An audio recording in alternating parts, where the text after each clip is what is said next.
इचलकरंजी शहराचे माजी आमदार माननीय श्री सुरेश हाळवणकर साहेब यांना वाढदिवसाच्या हार्दिक शुभेच्छा. शुभेच्छुक हातकणंगले लोकसभा मतदारसंघाचे लोकप्रिय खासदार माननीय श्री धैर्यशील माने दादा, तसंच शिवसेना जिल्हा प्रमुख तथा इचलकरंजी महानगरपालिका नगरसेवक माननीय श्री रवींद्र माने साहेब.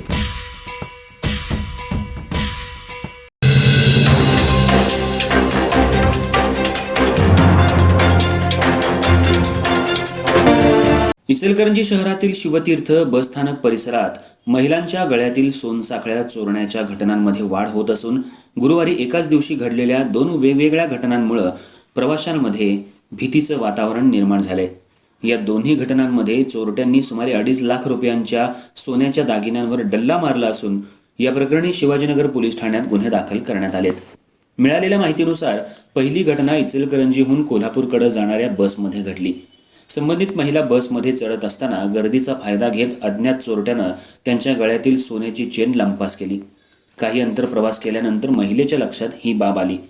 त्यानंतर बस पुन्हा शिवाजीनगर पोलीस ठाण्यात आणण्यात आली आणि तपासणी करण्यात आली. दुसरी घटना याच दिवशी इचलकरंजीहून सांगलीकडे जाणाऱ्या बसमध्ये घडली. या बसमध्ये प्रवास करणाऱ्या महिलेच्या गळ्यातील सोन्याची साखळीही अज्ञात चोरट्यांनी लंपास केली. दोन्ही घटनांमुळे एकूण सुमारे 2.5 लाख रुपयांचं नुकसान झालं. घटनेनंतर पोलिसांनी दोन्ही बसमधल्या प्रवाशांची तपासणी केली, मात्र संशयित व्यक्ती अथवा चोरीचा मुद्देमाल आढळून आला नाही. त्यामुळे चोरटे गर्दीचा फायदा घेत अत्यंत शिताफीनं चोरी करत असल्याचं स्पष्ट झालंय. शिवतीर्थ बस स्थानकातून दररोज हजारो प्रवासी प्रवास करतात.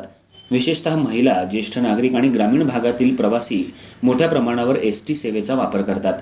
मात्र गेल्या काही दिवसांपासून बसमध्ये चढताना किंवा उतरताना गर्दीत सोनसाखळी चोरी, पाकिटमारी आणि इतर किरकोळ गुन्ह्याच्या घटना वाढल्याची तक्रार प्रवाशांकडून करण्यात येते.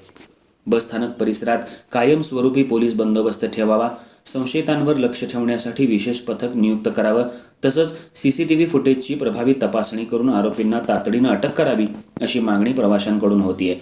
संपूर्ण बसस्थानक सीसीटीव्हीच्या नजरेखाली असतानाही आरोपींचा शोध लागत नसल्यानं नागरिकांमध्ये नाराजी व्यक्त होतीये. दरम्यान या दोन्ही प्रकरणांचा तपास शिवाजीनगर पोलीस करत असून सीसीटीव्ही फुटेज आणि इतर तांत्रिक पुराव्यांच्या आधारे आरोपींचा शोध घेण्याचे प्रयत्न सुरू आहेत. वाढत्या चोरीच्या घटनांमुळे बसस्थानक परिसरातील सुरक्षेचा प्रश्न पुन्हा एकदा ऐरणीवर आलाय.